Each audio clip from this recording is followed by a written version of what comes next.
What's up, guys? Flippin' Steve, 9 o'clock, Monday night, 9:02. I had to be 2 minutes fashionably late. In fact, I've been sitting here since probably 5 minutes of 9, and it's been so long that I didn't even know how to start. Got my dog in the background watching my back. But yeah, almost didn't even know how to start. Then I said, hey, man, let's just go have our talk like we do. Got a couple people here already. Business 1, 2, 4. Mark Sipe, what's up? Your package is headed out. You're the winner of the Blaster Box Mosaic Football. Michael Ham, the Road Dog, what's going on? Miami Mike, how are you doing this evening? Miami Mike 305. What does the 305 stand for? Is that maybe like a area code or something like that? Michael Ham asked, am I going to play the guitar for you guys? No, that is an old Guitar Hero guitar, like from the video game. You don't even see those around that much anymore. But I found it in the corner, actually behind that chair over there. Just don't do much around here besides film this. Main Sports Guy, what's up? Jordan Hudson, there's my man. What's going on? Purple Haze all in my brain. And Miami Mike says, yes, the 305 must be an area code. Guys, we're going to talk about the national giveaway, which I feel like it's all I talk about. But, hey, it's important. We're going to talk about it.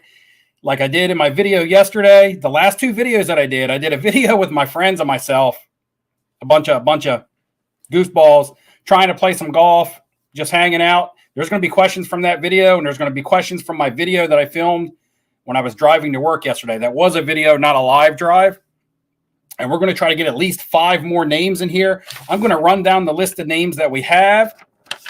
I also have a couple of mail envelopes here. These are actually Miami Dolphin autographs. My little brother and myself are rebuilding our Dolphins autograph collection. So if I see him pop in the chat tonight, I'll open these up. Got the Zion cases sitting here with some cards. And I'm going to run down the names that we have entered so far. Hopefully you're here. Hopefully in your chat. Bravos. What's up, Dakota? Dakota caught me off guard here.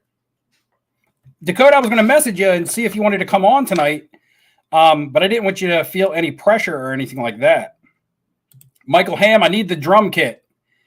I need the drum kit for the rock band, Guitar Hero. Baseball card, Curmungian. Am I saying that right? What's up? What's up? Philly Joe, how you doing, man? C&T Collectibles in the house. C&T, Eddie Murray fan. Was that Eddie Murray? I'm an Eddie Murray fan, too, as I like Cal Ripken. Real quick, going down the list, HMJ. HMJ has an entry. Zachary Wood has an entry. Michael Ham. Michael Ham, you have one entry, man. You're slacking. You're slacking. I tell you who's not slacking. I Love Podcast, who has 4 entries. 4. 1 for each of the horsemen.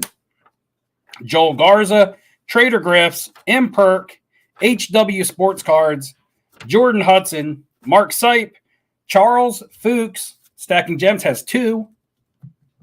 Card Guy 72 has 2. Main Sports Guy has 2. And Mitch Reddick has 1. And we're going to try to get at least 5 more. I'm going to run down really quick. You guys already know. But you think you know, but you don't know of what's included so far.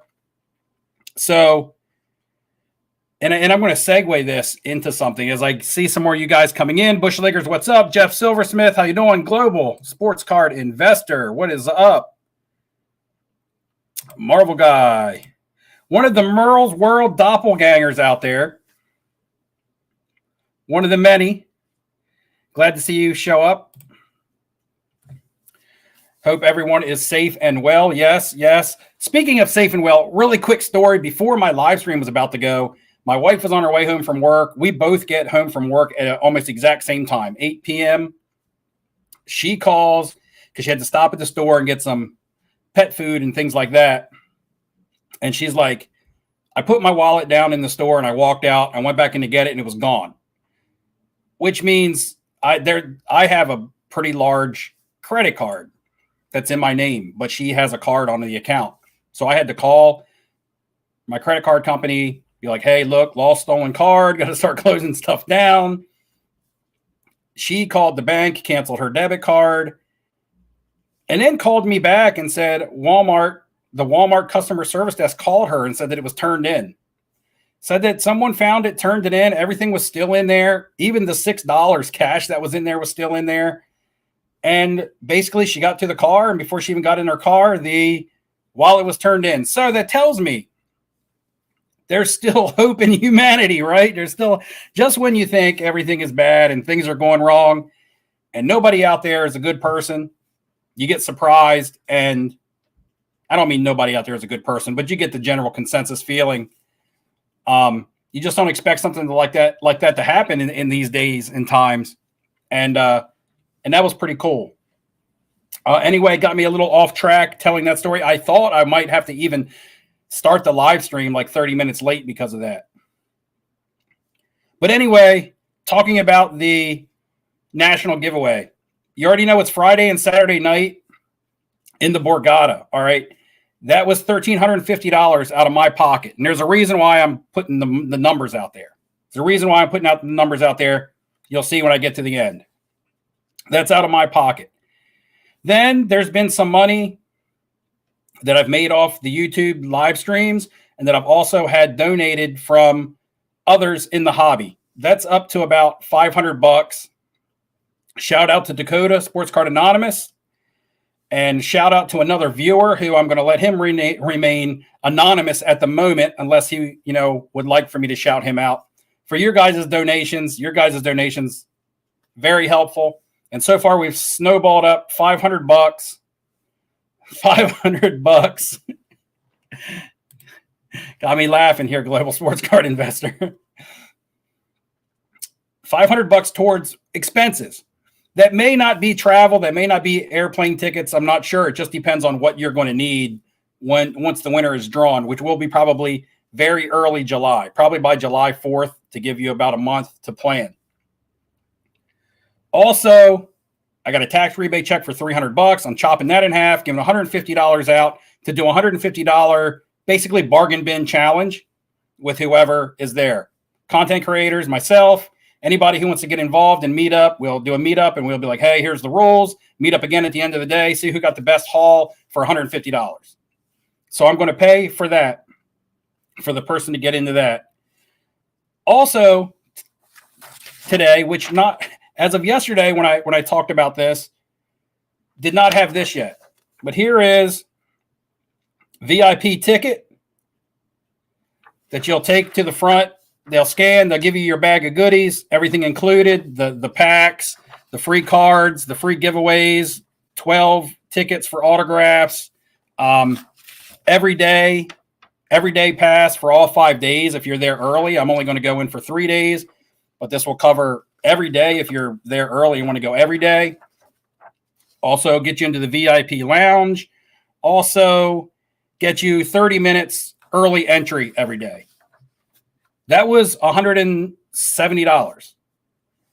So $170 for that, paid for. Your room for 2 nights, paid for. $500 towards expenses in the books. $150 to spend in the bargain bin challenge in the books, and we're still working on adding to it. And the reason why I point this out and I talk about the numbers, it's not about how much I'm spending, because it's building up to be at least a $2,000 prize package at the moment with everything included. But I'm sitting back today and I'm like, people talk about influencers and they talk about this and that. And a lot of times people like to talk about influencers, but only when it fits their narrative, maybe in a negative light a lot of times. And this should be saved for a live drive, but I want to talk about it right now. And I looked back and I said, you know what?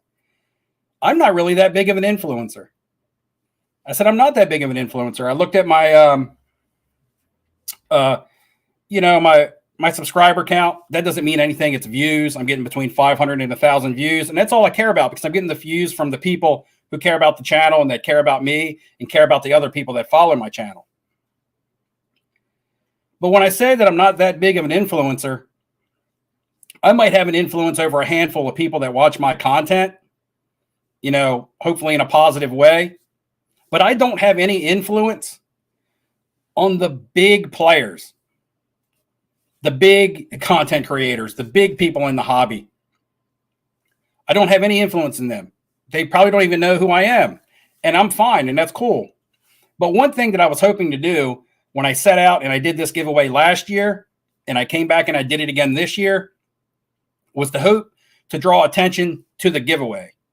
Not to myself, but to the giveaway, in hopes that a bigger channel, a bigger content creator, a sports card investor, for example, would say, hey, look at this small channel. And I don't even care if they say my name, but look at this small channel and what he's trying to do.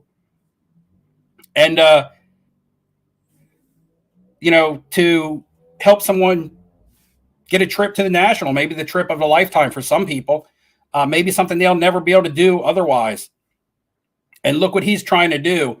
Me, as someone who's really big, not me myself, but speaking, they could sit back and say, myself as someone who's huge in the hobby and make lots of money off my content and lots of money off of the community, what can I do? I mean, just imagine what someone else on that level could do, because you see what somebody just on my level can do. And I haven't seen it, and please correct me if I'm wrong, and I hope I'm wrong, but I haven't seen anybody else doing anything. I hope I'm wrong, because I want them to be doing something. But is Sports Card Investor doing anything? Is, the big channels, you just name them, or the big social media followings, are they doing anything? Any of the big breakers, any of the people making lots of money, the people working with Fanatics, all this. And I don't speak on these big business people that much. I don't. But if someone like me can come up with $2,000 to send someone to the National, just imagine what someone like them can do. As of right now, I'm scheduled to make $70 this month on my YouTube channel. $70. Do that over 12 months. You'll see what my YouTube channel makes over a year. And then Uncle Sam's going to get his, of course. And it's not a whole lot. In fact, it's not even going to cover a year's worth of YouTube. Is not even going to cover what I'm already out of my pocket for this trip. And I don't care. But I know that there's people out there that make thousands of dollars probably per month. And they either spend it all on themselves or they're putting it in their bank. And they talk a lot about it, and they talk a lot about community. And that's all that they do. They just talk about it. They just talk about it, or all talk. So again, I'm not trying to bash anyone. All I'm trying to do is say, hey, actions mean more than words. If you really care about the community, like you say that you do, and you want to do stuff for people out there, and I'm not trying to tell anybody how to run their business or to spend their money, but don't talk about it if you're not going to be about it. Just don't talk about it at all. So that is my small kind of rant that I have going on right now. Because like I said, as someone who's very low on the influential standpoint, who's very small channel, who doesn't make a lot, not nearly as much as some of these others, what I do, just imagine if some other people wanted to chip in, not with me, but even together. If 3 or 4 of the biggest content creators wanted to come out there and do the biggest grand prize trip to the National they could ever do, they could do it, and they wouldn't even feel it. But I tell you what, the person that won that trip, they would feel it. And that's all I really got to say about that. I just wanted to get that out there. 69 people in the room. I wish there was more people here to hear that, because I probably won't bring it up again. I'm not going to pound it into the ground, but that's just kind of my thoughts. It's just kind of my thoughts there. And if you missed it and you're just getting here, go back and watch later. Let's see. Let me get some comments here now, guys, because I know I didn't really semi-rant. I just wanted to give some of my thoughts there. Marvel Guy, I don't know what's in the VIP lounge because I had access to it last year and was so pressed for time that I don't even think I ever went in there. Kevin Warren says, yeah, don't pump and dump, although wasn't that your nickname in high school? That was my finishing move in wrestling, the pump and dump, right?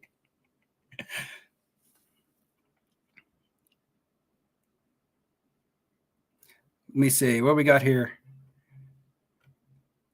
I see Marvel Guy says, pot calling the kettle black, chicky stacks. I'm not sure. Did I miss a comment somewhere? I'm not sure. Brendan Ryan, what's going on? Chucky stacks. Steve Splenda, what's up?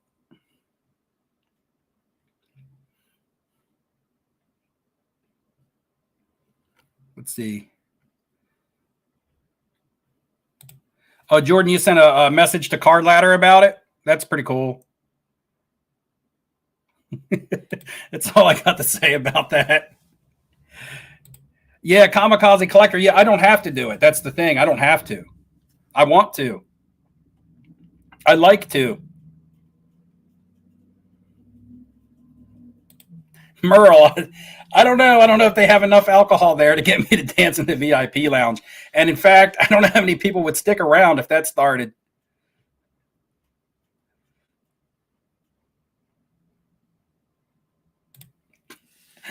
Stone Cold.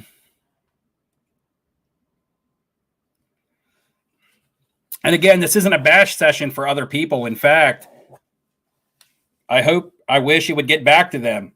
You know, I wish it would get back to them and be like, hey, there's a guy that makes $70 a month and gets 500 views per video. And he's for 2 years in a row trying to send someone to the national. They don't even need to know who my name is. They can just know that it's some guy or it's some channel. That's it.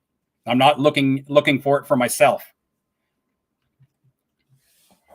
Just hopefully to maybe light a spark under somebody else who can make something happen for another person.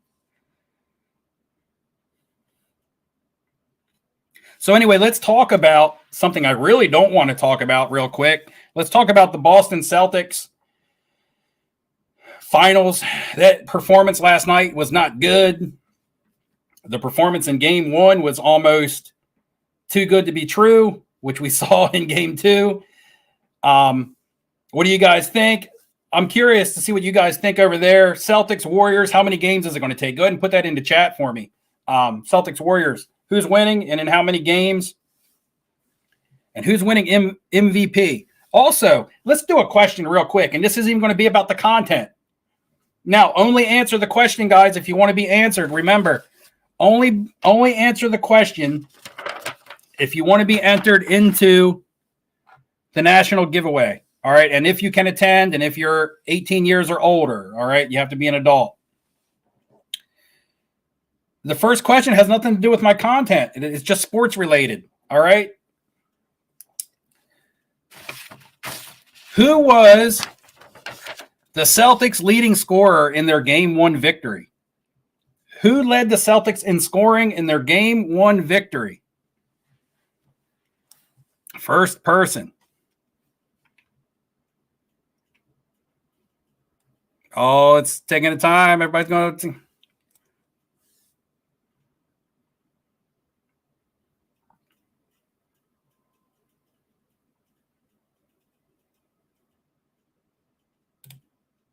All right, the first one I have, Don Schuler.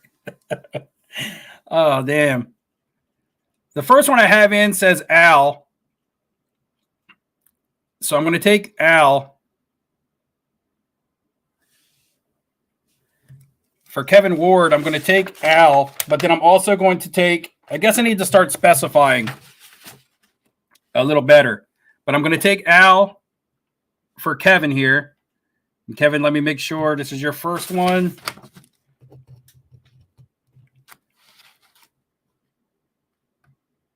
I'm also going to take the next two Horfords.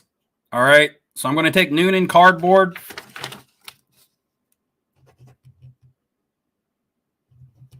Noonan. Anybody remember Danny Noonan? What movie was Danny Noonan in? There was a character named Danny Noonan. What movie was that? This is just play along. This is not for an entry. Noonan cardboard gets one. I'm going to take Maine Sports Guys. And then I'm going to take the Al Horford. So I'm going to take Al, then the two Horfords in between, and then the Al Horford, because I wanted the complete name, but I didn't specify. So I'm going to take all the ones ahead of that and then the first complete name. So we got Maine Sports Guy. That's going to be number 3. And then All TC. All TC. And let me scroll down and see if we got... All right, I see some Caddyshacks in there.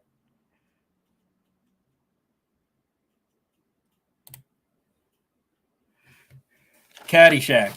You guys remember at the end when they're in the golf tournament, their golf match, and he's trying to putt, and like the guy who's like the antagonist in the thing is like, he's like going, Noonan, trying to mess him up. Pretty funny stuff. Charles, you do not miss all the questions on purpose. You have 2 entries.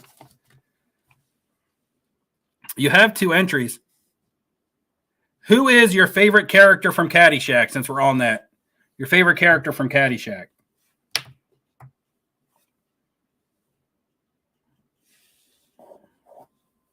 And then we're going to swing over and we're going to talk about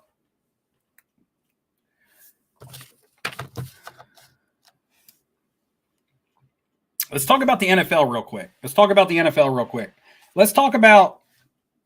young quarterbacks. Let's talk about the Cleveland Browns situation, guys. The Cleveland Browns situation. What do you guys think is going to happen there? Do you think Baker Mayfield starts at quarterback for the Cleveland Browns this year? What are you guys thinking? Thinking Baker Mayfield gets some play? Do you think he's successful? Do you think that maybe his cards are so low that they're a sneaky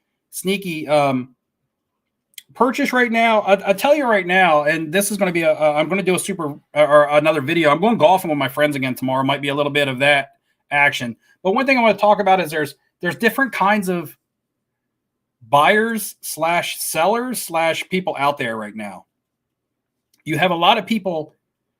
Well, I'm going to say there's 2 major kinds of sellers, and it's creating opportunity in my opinion.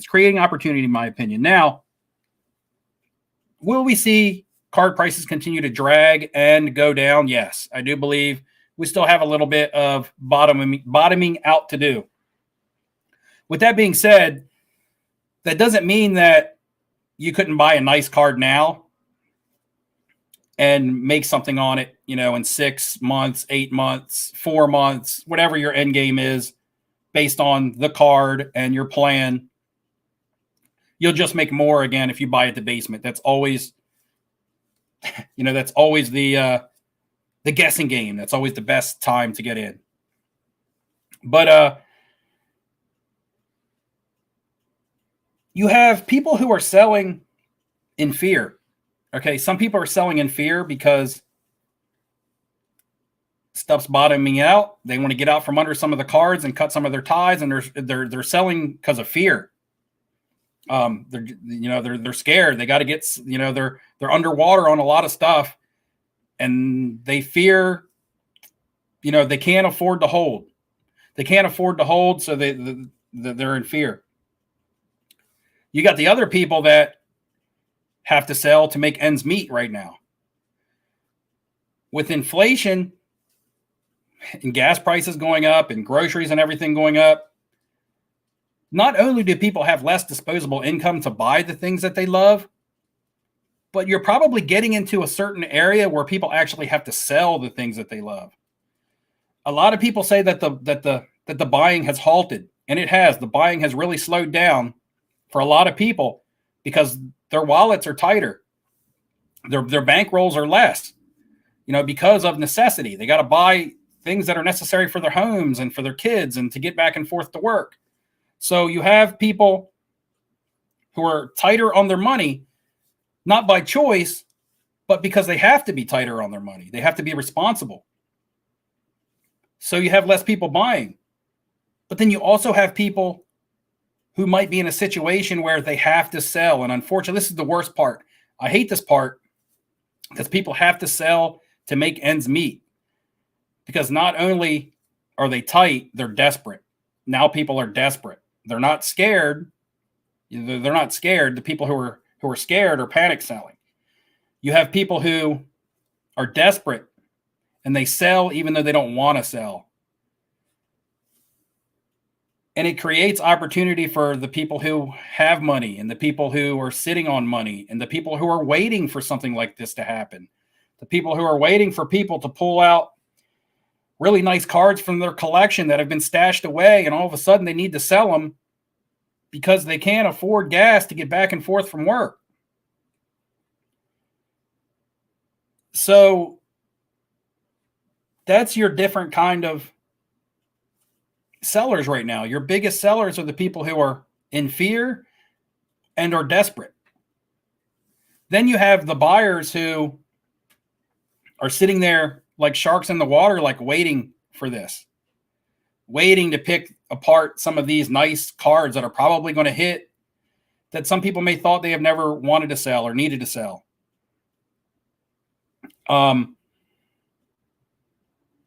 With me, I've always PC'd and collected items that didn't have really high monetary value. They just had memories to me, cards that meant something, things that I really like. So for me, I couldn't even sell my PC and make a lot of money, to be honest. It's just not a lot in there that a lot of people would want because it's stuff that revolves around my life. It's the story. It's my story. My PC is my story, not somebody else's. But you do have people who are going to have to dump their collections. You have some people who want to do it because they want to get what they can get out of it. And then you got people that have to do it because they have no choice. The rent's due. Expenses are up. And they're just not making the type of money at work to not only fund their hobby, but to even allow them to hang on to the stuff that they already have. I would like to know some of your guys' thoughts on that, because I'm not a financial specialist or anything. I work in a casino, so I see a lot of stuff, good and bad and ugly. I see it all in the casino. You see the people with a lot of money. You see the people with not much money. You see the people who are addicted to gambling and need it and need the gamble. They need the rush. You see the people who lose everything. You see the people who have been coming in for 10 straight years, and when they were coming in, they were high rollers, and now they're walking around the tables asking for handouts. I've seen it. So I've always used my job as a way for me to think and judgment. You know, I didn't need to get a college degree in accounting or in money management or anything like that. I just learned from seeing other people and just, street smarts. Not that I'm from the streets or anything, but just from seeing it and seeing other people's experiences.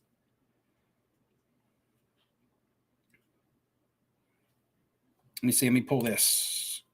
Buying and selling go hand in hand. Literally not can be less buying and more selling. We're just seeing dips in pricing and value.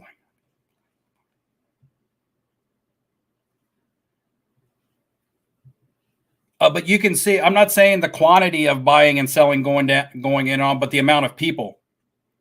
You could have one person buy a card off 10 different people. So yes, 10 cards are being bought, but you have 10 sellers and one buyer. That's like people who are, selling off entire collections and things like that and liquidating. And if everybody's selling the same thing, it definitely causes dips in prices, because then you got sellers competition. That's why you're seeing the prices really driven down on stuff that doesn't have any rarity on it. And the stuff that people want to buy is just the stuff that's really high end. But even high end is down.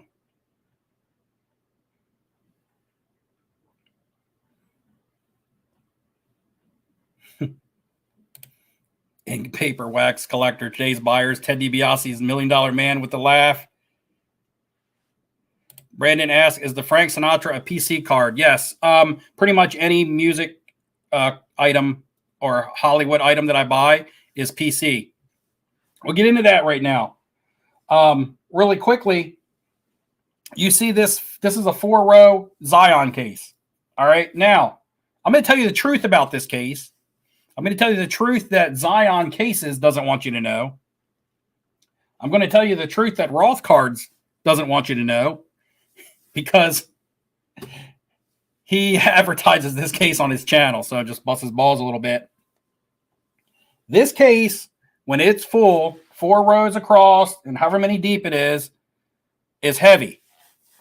This is the kind of case you want if you're going to set up as a dealer. You carry it in, you set your cards up in your showcase, and that's what you do. This is not the kind of case that you want to be hauling around a show all day.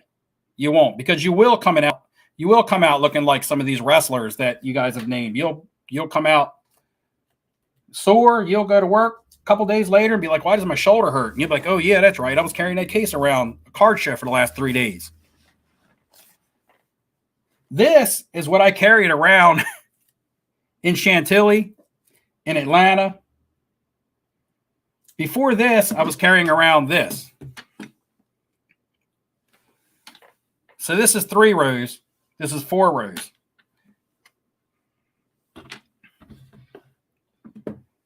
This now,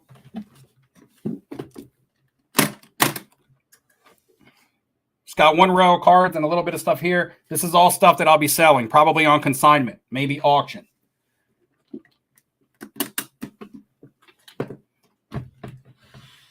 This is now all PC. This that used to be filled with nothing but stuff that I was selling is now all PC. This is my Star Wars. Yes, I do collect Star Wars, but I collect the old vintage stickers that nobody else collects. This is my Marvel. Yes, I do collect Marvel, but I collect the old vintage stickers again. Theme here, 1975 stickers. That's the Marvel that I collect. So that's my Star Wars and my Marvel. This row right here is all music, cards, and stickers.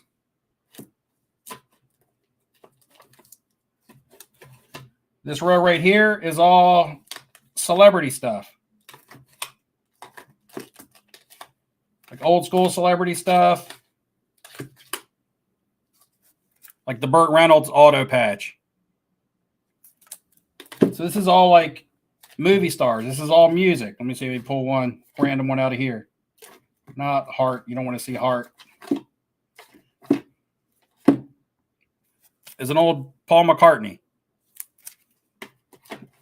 This row right here that has 3 cards in it right now is my vintage row. This is the row that I want to fill out with vintage superstars.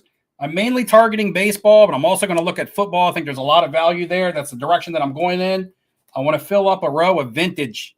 So I want to have my Star Wars Marvel, my music stuff, my movie stuff, and then my vintage. And that's my PC. And right now, all I have is a 1927 Lefty Grove. Bought it last year's National. A 1954 Ted Williams. Bought it last year's National. And the 1954 Jackie Robinson. So, and that was bought before the National. So it's almost been a year since I bought a vintage card. So what a difference a year can make. And last but not least, this will be the case that I'm carrying around Raleigh on the 18th. I'm going to the Raleigh show in North Carolina. We have now downgraded again into the baby Zion. So this is 2 rows of more higher end stuff. Most of the cards in here are of the $1,000 and up. Probably $1,000 to $5,000 range in that box right there. Stuff that I'll look to move for larger amounts of money and big trades. Stuff that I'll consign. Lower end slabs. PC. So that's how I'm set up. I get a lot of questions about that sometimes. But that is how I'm set up.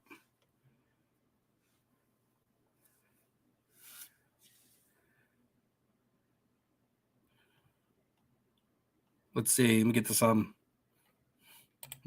Yeah, the baby Zion looks like he's going to have a baby. Yeah, this new case should be able to fit into a backpack or something like that, I hope. All right, guys, let's do a question. It's going to be from one of my most recent videos. And there's another thing also, guys. I talked about everything that was included. 2 nights at the hotel, $150 for the challenge. The VIP pass has already been bought. It's right here. It's just got to be scanned in, and you get your goodies at the entrance for all 5 days and all the VIP stuff that goes along with it. That was $180. $500 to cover some travel expenses. If you can drive there, it's $500 for your pocket. The other thing was I did a video with my friends, and then I put out a poll after that video saying, which one of my friends would you like to see in more of my content? And there was no right or wrong answer. You didn't even have to vote as if you cared. Maybe you didn't like any of them or don't want to see any of them, don't care to see any of them. That's fine too. Sometimes I don't like to look at them either. But anyway, for every vote that poll gets, regardless of who you're voting for, my friends are going to throw in $1 towards the trip, towards the giveaway. So right now, there's like 54 votes. That's 54 more dollars. All people got to do is go over there and push a button. You don't even have to know who you're voting for. Push the button, get a vote in there. That could run up to $100 to $200 to $300. That's going to be extra for maybe you. It could be extra for you. If there's any way that you want to help donate to this giveaway without actually having to take any money out of your pocket, just go hit one of those votes and you're donating. In essence, you're donating $1. Somebody's going to put that $1 up for you, but you're donating $1 just by participating without even the $1 having to come out of your wallet. You can't make it really any easier than that. To snowball up some extra funds for someone. Guys,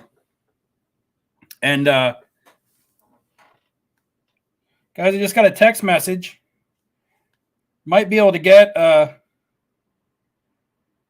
someone on here.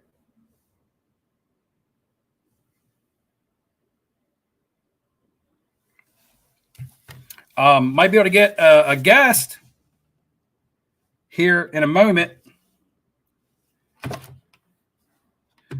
We're going to do this.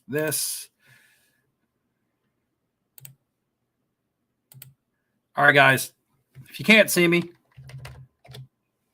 I'm sorry. I'm not dual monitoring right now. But I've taken the camera off of myself. You might still be able to see me, but I'm not looking at anything or anyone. But I'm going to send the link to somebody to come on.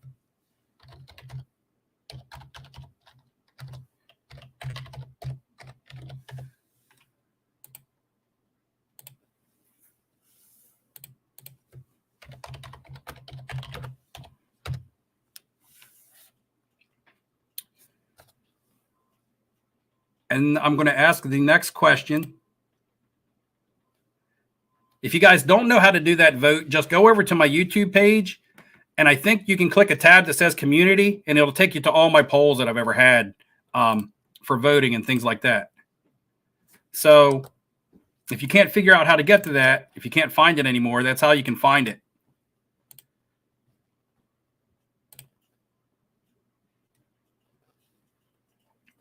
And I have sent the link. If you are watching, the link is in your Instagram DMs. Ziggy, how are you doing? If it's Neo, you're leaving. Tell Neo to join. I haven't seen Neo in a little while. Just his videos and things like that.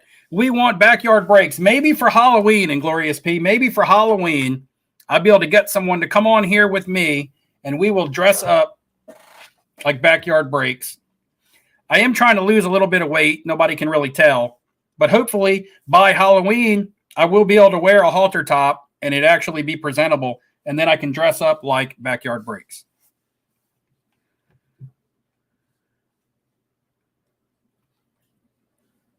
But yeah, I would need a partner in crime. speaking of partners in crime, I have someone backstage. Before I bring him on, I'm going to ask one more really quick question. And this is going to be from my, and this is going to be a tough question. This is going to be a tough question. You're going to have paid attention to my golfing video with my friends. On the first hole of golf, guys, what did I hit? What did I score? You can either give me the name of the score, like eagle or birdie, or you can just give me how many strokes it took me on the very first hole of a par 3 golf course. I said it in the video. I popped up real quick, and I was like, man, on my first. I see. Gosh, so many answers came in at the same time. Okay. I have Robert. With 5, which is right. I double bogeyed the first hole.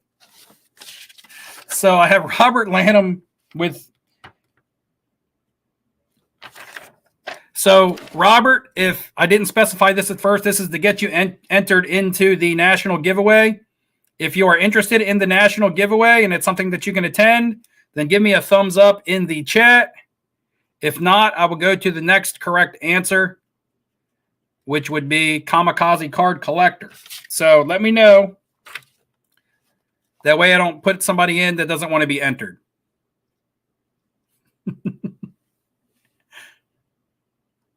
All right, Robert. Gotcha.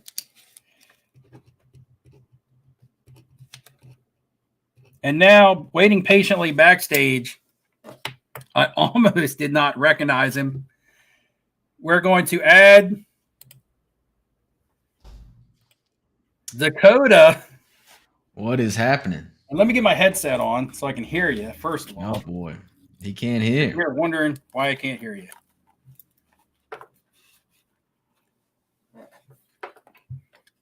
Go ahead and say something so I can get a mic check. How are you doing, sir? Oh, yeah, I got you. I'm doing good, man. How have you been? I'm sure everybody, not just myself, I'm sure everybody in the chat is curious to one extent or the other. How have you been? What have you been doing? When are we going to see you back? Are you coming back? I mean, there's so many questions. I mean, this isn't even about me anymore. I don't think I'm that special. I had a bout with COVID, and I'm still getting over that a little bit. But for the most part, me and the family are okay. Baby had COVID. Boy, she kicked its ass, so that's pretty good. Oh, good. This is not good that he had COVID, chat, but good that it. Sorry, what'd you say, Steve? Not good that the baby had COVID, but good that the baby. Oh, yeah, good that she got over it. Yeah. Now I see you must have bought the same new razor that I bought, because last week I bought a new buzzer and I put the guard on it, the same guard I used on my old one. However, this guard didn't work like the old one, and I took everything pretty much smooth off. Mm-hmm. And now this is a week's worth of growing back in. It come back pretty quickly, thanks. But it looks like you picked up the same razor that I got, because last time we saw you, you were rocking the beard. And it's coming back. I like to burn the forest down and promote good regrowth about once a year. So, no, this way you were taking some time off, so you'd be like, man, I'm going to incognito. People aren't going to recognize me. Got the beard, but couldn't resist coming on and doing a little bit of talking. Mm-hmm. I mean, it's mostly right. Once I started taking the break, I said, well, if I'm going to do it, I might as well do it now. That way it's back and ready, when I'm back and ready. So you kind of caught me in the middle of it. Yeah. So what are you doing, man, in the hobby? Are you sitting back and watching and being like, man, I'm going to wait to see what some of this fallout is. Maybe I can get my hands on some of the stuff I've been waiting to get my hands on. Are you still avidly going in on stuff when you see it? Are you selling? I mean, that's another thing a lot of people are doing. I've been selling too. So what do you got going on right now? Yeah. So, I've been working on kind of a project, I guess, for my hobby stuff. I had baseball card investor or collector investor dealer on, and I asked him a question when he was on. I said, tell us a little bit about your personal collection. And his response was, oh, I don't really have one. I only have 300 cards. And I was like, what the I mean, that really took me back. One, that's a lot of cards. 300's a number. I mean, that's 300 things, it's just worth talking about. But then two, I was like, well, that is kind of interesting that it's only 300. And that kind of made me start thinking. I was like, I got to cut down on my collection. And so I went through all my cards. My goal was to cut it down to my top 500 cards. So I went through them all and I said, which one of you makes the cut, yes or no? And so I kind of had that in mind. And once I went through all my cards, I only had about 340 picked out. I said, all right, this is my collection. It's back there. You can't see it, but and then, so for the rest of everything else, I'm basically trying to sell it minus, people know I like a lot of the cheaper football stuff from the 90s and 2000s because that's when I grew up. So for that stuff, what I'm doing is I'm putting it in a binder. So basically for my collection, it either has to be in a binder or it's one of my top like 500 cards. And then everything else is on the move out. So as far as pickups, I have picked up a couple cards. Putting cards in your collection like that really gives you a lot of clarity. I've been picking up a lot of Peyton Manning autos, all of which go like in the top 25 in my collection. And then outside of that, I'm picking up a lot of cheap inserts and just cards that are nostalgic for me from the 90s and 2000s to put in a binder and forget about. I think in my last video, when I did like the top 5 or 10 cards on my collection, I think actually my Manning Marino cosigners was my favorite still.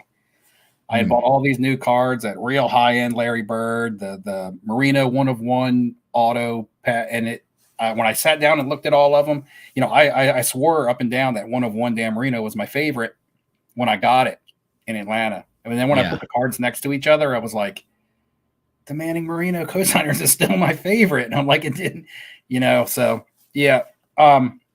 Now, are you doing this based on your personal feeling towards the card, or is it like just gut feeling? So, in fact, the top, I was gonna go through and list them all, like put them in order, top 500, but I got tired of that shit. So I did basically the top 100, and then the rest I kind of did in 3 tiers, like top tier, mid tier, low tier. So I have my top 100 listed, and it's my top 100. There's cards in there probably worth less than a few dollars, but there's cards in there, of course, worth a few grand.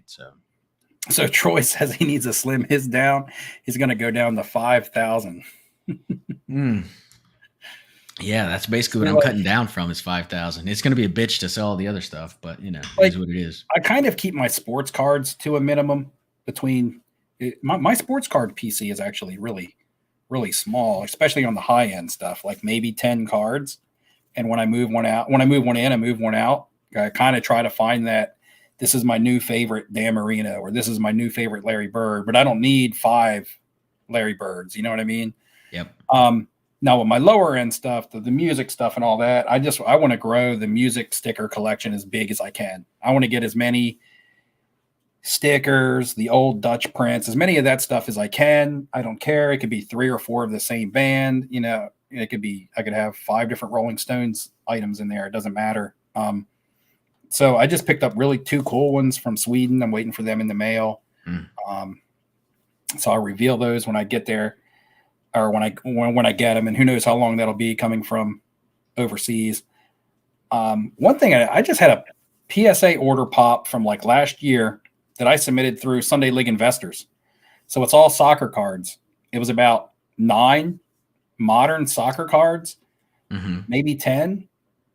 And they said your order finally popped. Now, mind you, these are cards that when I sent them had a lot of value, and now they really don't. So I was like, oh man, just give me my fees. I'm going to take a bloodbath on this one, right? I was like, just let me know. And actually I did really good because I think I got like 8 out of 10 10s. Oh, wow. That's great. So, but here's an example. 3 of the cards that I sent in were the same card. Phil Foden, optic rated rookie. You probably don't know who he is, but he's a young, popular. At one time, then a PSA 10 was up to $600, $700. Now it's like $120. So I'm looking at that and I'm like, man, when I sent this in, this was a $700 card. Now look at the market now. It's a base card, a lot in the pop. It's a PSA 10, still goes for around 120. But I remember when I bought them for $11 a piece because there was a lot of 3 of them for $33. So getting PSA 10s on them and getting them at the low cost, that's why it took me a year to get them back. I'll still do okay on it, but nothing near. And I think a lot of people, that's something I kind of wanted to talk about. I think a lot of people have fallen into that where when they sent their cards in to PSA, they were looking at really high returns on the other side. Now, you may not even get that. You could get a PSA 10 on a card that you sent in last year, and it may be worth less than what you paid for it when you bought it raw. Yep. There's some of this stuff. You may a card that you spent $100 on raw at the time could have been $500-600 in a PSA 10, and now in a PSA 10 it might be worth 50.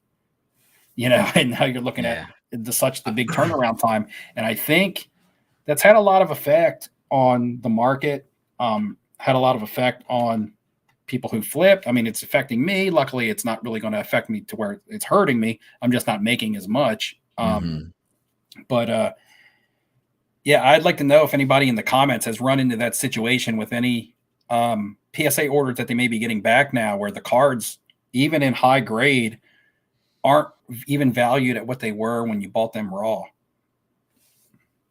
I don't know if you have done much grading or submitting, if that has. I don't at least do much. Anytime I graded with PSA over the last couple of years, it was always like an express order or something. I'd never wanted to wait it for my cards for like a year. I was nah, I'm not going to do that. There's no way. Mm-hmm. I was never really a grade to flip person. I have been toying with that a little bit more here recently. There's a nice 05 Upper Deck Aaron Rodgers. I think that'll 10. But I'm just starting to put my feet in the water, so to speak. Diversified Collectibles here has a lot of crazy cards on Instagram. I see you posting some of the non-sports card stuff and a lot of the different types of things that I like. Guys, let's get somebody else entered because we're coming up on an hour. I don't think I'm going to go 2 full hours tonight. Let's get someone else entered for the national giveaway. We're going to have a question from last video. And I want to be very specific. Very specific. In fact, I'm going to give you the name, but I want to be specific.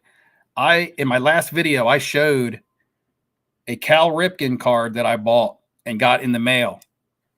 What Cal Ripken card was that? I want to know the maker, and I want to know what type of insert it was and the grade. You don't have to give me the year. That's a little more difficult.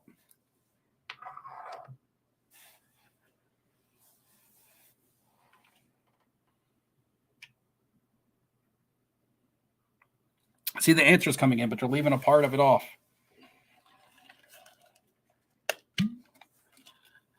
I don't know if it counts, but Okay, so I see Michael Ham is having the first answer as, okay, the Flair Hot Gloves is correct. Then Robert has it. Then Mark Sipe has it. Then Robert comes in with the grade before Michael Ham does. So it looks to me like 97 Flair Hot Gloves, and he gives me the year. Didn't have to. BGS 8. So it looks like Robert, who got the last one right, is now 2 in a row for Robert, who's been studying up on the last 2 videos. But yeah, I got that card right here. And like I say, there's deals out there, especially if you're looking for stuff to put into your PC. This card was on My Slabs was $30. So to me, $30, to me, as being a Cal Ripken fan, was a no-brainer. I wouldn't have been able to buy this for $30 like probably last year. Did you say $30? This was $30 shipped because My Slabs is shipped. So that was $30 out the door, $30 shipped. Already graded. These were 1 in 90 packs when they came out. I don't care that it's an 8 because it displays, it's already slabbed and looks good. I mean, at $30, I was like, that's one of those insta clicks when you go buy and you don't even make an offer. You're just like, buy now. Because, if you don't buy it now and you make an offer and wait, somebody's going to come out and torpedo it out from under you. Yeah, I can't. I mean, that's a steal. It's one of the most sought after inserts of the 90s. I mean, that's a banger. So Cards and Comics says that product is $800 a box. Is it really that much? I believe it. I mean, I really can't. I mean, $30 doesn't seem real. Like, I would imagine the Griffey's probably the most expensive out of that set, Yeah. followed by the Ripken, I would think. Well, I went to see what I could get a raw copy for, and the raw copies were all like buy it nows. People not putting them at auction, because if you pull a card like that at auction, it really slips under the radar. But they were like 50, 60, $70. I was like, man, this graded for 30 all day.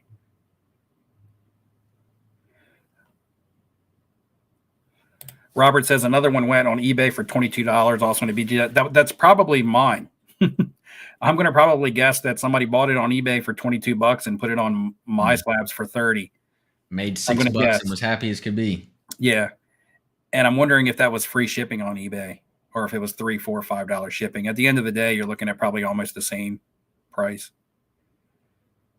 Oh, $10 shipping from Taiwan. Yeah. Probably not it. I don't know. Yeah, it might not have been the same one. Either way, even if one sold on eBay for $22, I still think $30 is a good deal. For me, because I'm not looking to comp it and be like, I'm going to throw this in my showcase. You know what I mean? Yeah. Oh, yeah. Paul brings up a good point. He says, don't be ashamed of 8s. He bought a 1998 PSA 6 today. I've been giving this some thought, and I'm probably way off, but this is something I've been giving thought to. The more and more that we see card prices going down, and we see people not wanting to spend huge dollars on cards just because they're graded high, but they still want a nice card, I think lower graded cards are going to get popular. I think people are going to like the idea of having the card in a slab and having it protected and sealed. But I think even PSA 8s and such on cards, from the 90s and things like that, that have some sort of rarity to them. I'm not talking about like junk wax. Junk wax in PSA 8s, unless you're buying them for like $5, people, I don't see those gaining popularity. But a card like that Cal Ripken I just showed, like if you saw a Griffey or a popular player, a player that you like, or a Jeter or something, the popular players, I believe the really popular players that are in demand, people are going to start caring less about that grade on the thing. And I've even seen it where people now like to take really nice cards and just throw them in a what are we calling them? Not the one touches, the ones that we use. Pro Mags? The Pro molds. Molds, sorry. Pro Mags is not cards. I'm sorry. But yeah, the like the Pro molds. I feel like while graded cards are still drawing the premiums, I honestly feel like it's going to become less and less important on a lot of cards. I think people are just going to start looking for nice copies of cards. It's going to make a difference on vintage and things like that, just because vintage is so tough to prove whether it's altered or not. But I believe grades like 8s on really nice inserts that are really all the Zenith football stuff, for example. This is one you can relate to. All the Zenith football stuff looks amazing. I would buy that stuff in a PSA 8 slab for cheap prices. Like all these flare, like the Ripken, all these flare inserts, I would probably buy any player that was an all-star caliber player or a Hall of Famer in an 8 for $30. I believe there's a set that runs along with this in football called Hot Hands. I would buy a Brett Favre Hot Hands in a PSA 8 for $30, $40. I wouldn't look for that. I wouldn't have to have a card like that in a 9 or a 10 because the card itself looks awesome. That's kind of what I'm getting at. If it's just a plain Jane card, then yeah, maybe you need that high grade on it. But if you're looking for a card that just is an amazing looking card or an insert, like gold prisms numbered out of 10, do they really need to be graded 10s? Or can they be thrown in a nice pro mold, and as long as the surface isn't all scratched to hell, it's a nice card regardless? That's just kind of I don't study the gem rates, and I look at pop reports on some stuff that I'm going to buy, but I don't study the PSA backlog and look into a lot of the other things. But I I just know when I get a gut feeling about something. That's all I've ever done, and I know it's a big gut. But I mean, it's all I've ever done is just gone with my feeling and my instincts, and I've been lucky. Like I said, I'd rather be lucky than good. So going with my instincts has kept me lucky. And I'm really looking at this, PSA 8s and nice looking really cards at discount prices is not a bad option. It's, that I'm thinking about, it's not a bad option right now. So, like, I don't know, man. I just try to think about what you just said, and are PSA 8s of 90s inserts going to become really popular as prices continue to drop? I mean, to me, it's hard to answer because, like, I'm already buying this shit. You talked about hot hands. I have a Terrell Davis hot hands over there because, it was like $5. I found it in a $5 bin or something like that. It's raw, like I've always been buying that stuff. And I would certainly buy, if I saw that Cal Ripken, if I had seen that Cal Ripken, I promise you I would have bought it. Like, no questions asked. But if prices are dropping, that means the 9s start to become more affordable. So people are they going to start looking there? For the 8s and that stuff to become more popular, I don't know that price matters. I think it matters that the demand goes up. People have to start looking for that stuff. But I have been buying a ton of 8s. I told you I bought some Peyton Manning autos. Also, again, real quick, not to cut you off, but one of my reasonings behind that is now I know grading prices are coming down, but how many of this stuff is actually going to be sent in? How much of it has already been graded? What are the pop report? I don't know what the pop report is on that Ripken. I didn't look it up. Maybe there's a ton of PSA 9s and 10s out there. I'm not sure. But I'm going to guess there's not a ton. And I'm going to guess that probably a lot of those aren't going to be hitting PSA anytime soon. So we see prices coming down. There was videos out today. I've been at work, so I haven't had a chance to watch everybody's videos. But I know PSA on 1996 and up, I guess, is going to be charging $30. I don't know if it's only through group subs. Is it only through group subs currently? No, I saw. Sure. Actually, I just happened to see a graphic. It's cards 1996 and forward. You can sub at $30, but it has to be bulk, 20 or more cards, and you have to be a member to do it. So, like that Ripken, for example, that I have right there, the grading fee right now already costs what I paid for that entirety of the card. So that's kind of where I'm looking at it that's where I'm looking at it from a discount / bargain type standpoint. Hold on, let me see. I saw a comment by, I think it was Inglorious. Oh, but you can go ahead and say what you were going to say. I'll find it. I was going to show a card off. There's an 8 right there. This is number 1 card in my collection now. That's a Peyton Manning rookie. Oh, nice. And that's the 98 Collector's Edge, right? Yep. SGC 810. So I picked this up for why I wanted to show it. This is an on-card Peyton Manning rookie auto. I picked it up for $278 shipped. I don't know. It just seems so cheap to me. It just seems bananas. No, Bushleggers, I did not. So sometimes a card is just meant for you, right? So Bushleggers ask, the question is, how did I even come across that on my slabs? Ripken is, to believe it or not, is not one of my saved searches on my slabs. All I did was log into my slabs, and I always look at kind of the new listings for the day. Like, I will go and scroll through the first couple pages until I get to where, okay, I saw this yesterday. You know what I mean? So kind of like the newest listings. And I think I got to like page 2, and that Ripken was sitting there. And I'm like, what are the odds? What are the odds that this isn't 5 pages deep and I haven't missed it? It's not going to be in my search query.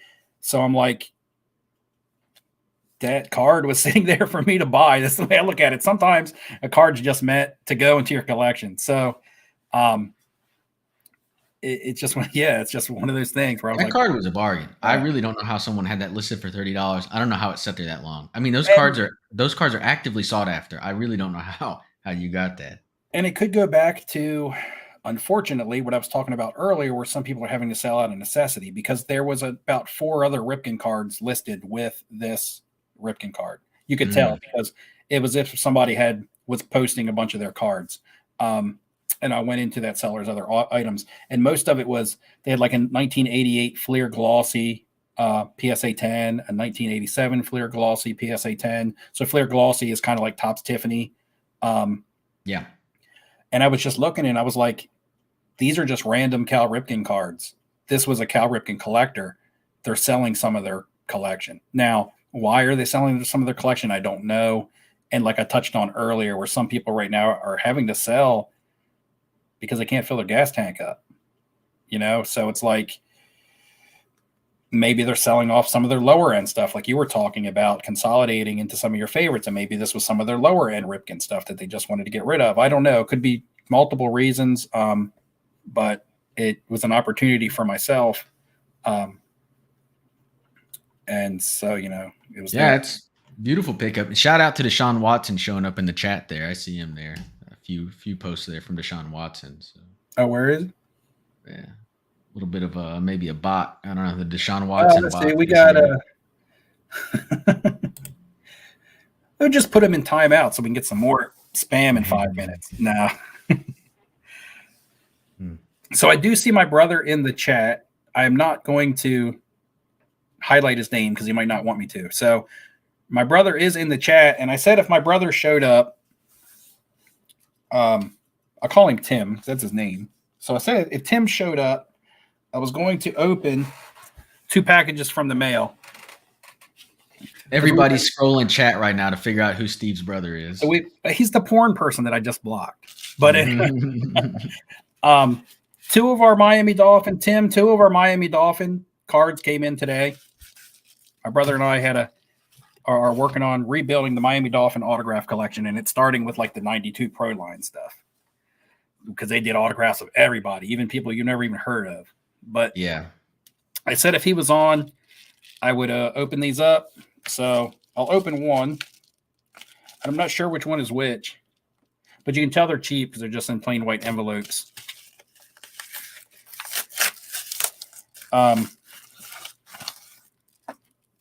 So the first one is a Dolphins ex-tight end. I think he may have even been a Pro Bowler at one time. Somebody might have to fact check that. I just remember him being good. But, of course, in 1992, when I was that age, every Miami Dolphin was good. That's just the way that I thought. This is Farrell Edmonds, Pro Line autograph. So what's great about the Pro Line 90, 91, and 92 autographs is that you can find the most obsolete of all players because, like I said, this is Farrell Edmonds. But if you're a team collector, you can find autographs of people that you wouldn't think had autograph cards.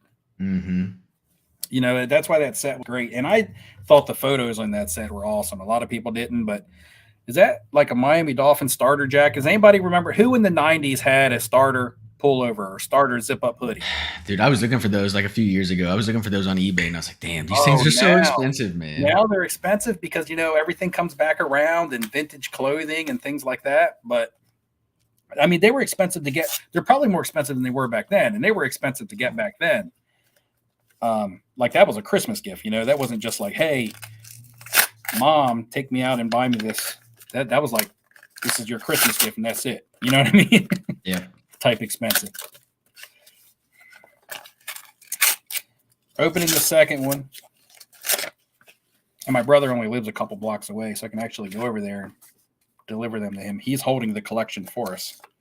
I just buy a lot of them and take them to him. But this has been fun. This has been one of the fun things about the hobby with the lack of, or with so much other crap going on. True or false, even if some of the crap is true, it's still crap. Don't like it. But I mean crappy, not that it's crap, just crappy. Crappy stuff. But this is one of the things that I found, not just collecting myself, but collecting back with my brother has been fun. This is Sammy Smith, most famous for fumbling on the goal line, like back-to-back and costing the Miami Dolphins a game, fumbling into the end zone twice as the Miami was about to score. But he was our first-round draft pick in '89, the Barry Sanders draft, I do believe, and he was drafted out of Florida State. Again, you guys can fact-check me, but I believe it was Florida State, 1989, Miami Dolphins select Sammy Smith, running back. And then I remember when they traded him to the Denver Broncos a couple years later, 92-ish, and I believe they traded straight up for Bobby Humphrey, who was a running back that the Broncos had taken in the first round of the 89 draft. So Miami took in the 89 draft Sammy Smith. The Broncos took Bobby Humphrey. Bobby Humphrey may have been Alabama. He could have been Texas A&M. I'm not sure because he was a Bronco. But man, I'm trying to jog my brain for useless knowledge. But then those two were just swapped even up a couple years later because Sammy Smith had fumbling problems. I don't know if anybody remembers any of that stuff. You're probably bored to death because you probably don't like the Dolphins and don't have any idea who those players are. That's even deep for me, Steve. It was Bama, Josh, so I was right on my first guess. Bobby Humphrey was Bama. I was trying to remember his 89 Pro Set card.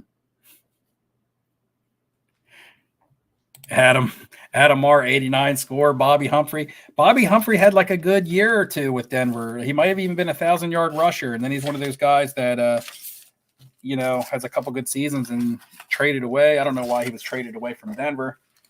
I even think Sammy Smith got close to 1,000 yards or may have rushed for 1,000 with Miami one season. But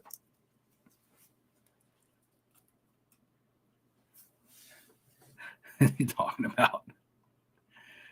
Hold on, let me see something. Yeah, I don't know what he's talking about. I was trying to see. Is Toa the same person as the great curator? No.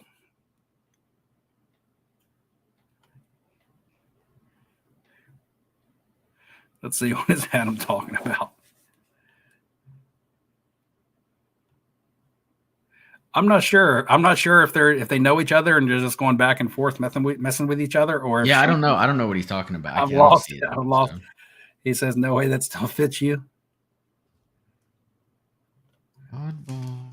Oh, he says he has a Celtics. He says he has a Celtic starter jacket from the 90s. I just finished that Showtime show. That was a great series about Magic and the Lakers there, the early beginning of their 80s run. It was pretty good. Was that the on Showtime or whatever, the Winning Time series? Winning Time, yeah, that's what it was. Winning Time. Yeah, it was a good. I was thinking about that and I was like, man, I wish they would do something like that for like the 70s Yankees. Whenever the Yankees had a good run there, with Reggie Jackson. Because I don't know anything about that time. That'd be kind of interesting. And well, I know Steinbrenner really turned around the Yankees. He comes in and did a lot of things. So I think that'd be kind of interesting to watch, just because I don't know anything about it. Yeah, I see. There was a question. Oh, Brandon says all of these goats, Steve. How about the oddball card of the week? Well, the oddball card of the week was actually going to be a question to get someone entered, but then you asked, I believe, Brendan, it was you that asked about it earlier. So I'll show it because I had it out to show, but it was actually going to be a question. And it was going to be, what was the other card that I picked up in the question was going to be, what was the other music sticker that I picked up in my last video? That was the 69. 69. Everybody's been talking about 69 in the chat all night. It was a 1969 Frank Sinatra. Now, he has a lot of stuff that come out earlier than this. This is, mid to late career for him probably. But the Panini stuff tends to be more popular than a lot of people's earlier stuff, even though because the earlier stuff is mostly Swedish Sarmlasaker, which you're going to say, what? Or the Dutch Serie A gum prints. People are going to say, what? Give me a Stone Cold what? But the Panini stuff that started printing in like 1968 tends to be more popular, or at least more people want to pay more for that. That's interesting, since everyone hates Panini now. I don't know why they would pay more for the old stuff. Well, this was before Panini was like the Evil Empire, which the Evil Empire is slowly becoming Fanatics. But this was Panini before they were allowed to make cards. When Panini was strictly stickers, they were good, right? But in fact, they're the only people like making this kind of stuff.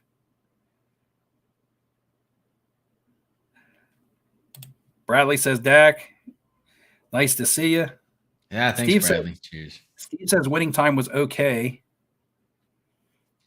I mean, if you lived it, you may have hated it. I don't know. It was good for me because I literally knew nothing. And I'm not saying that it was true to the story or whatever, Mhm. but it at least gave me enough where I went and Googled a lot and learned a lot, which was fun. So Charles says, who was Frank Sinatra? He was John Travolta's cousin. I don't think that's the way cousins work. Yeah, not John Travolta. John Travolta. He was John Travolta's. Yeah, they're distant cousins of Don Schuler.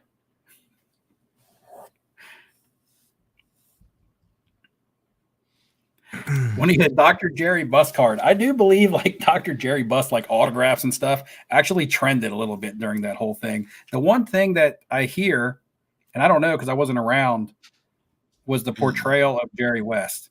How I did pick up a Pat Riley.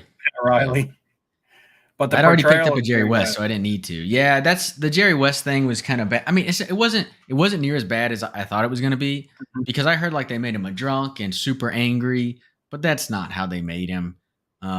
It still may not have been accurate to who Jerry was, but I don't know. I don't think they made him look ridiculous. Is Shane Donahue is not Trigger Finger, is it? Yeah, it is. It is. Okay. I'm getting that out of the comments now. Did you know that already? Yeah, I knew that. I knew Shane was Trigger Finger. Is Trigger Finger. Oh, Trigger Finger, what's up, man? So you know what that means? You have to get under your Trigger Finger name to ask the Lando question of the night, or can you ask it as Shane? Which one's the alter ego? Which one's which? The new Carson Wentz movie. He's in Washington now, so we'll see if he can command them to victory. Probably, yeah, he probably wins 2 playoff games there. So there you go. All right, so let's go back. I want to do a video on this, and I'm going to go through the most hyped cards of my childhood. Not the most hyped cards of now, not the most pumped, not the most dumped, not that. That's what everybody else wants to talk about.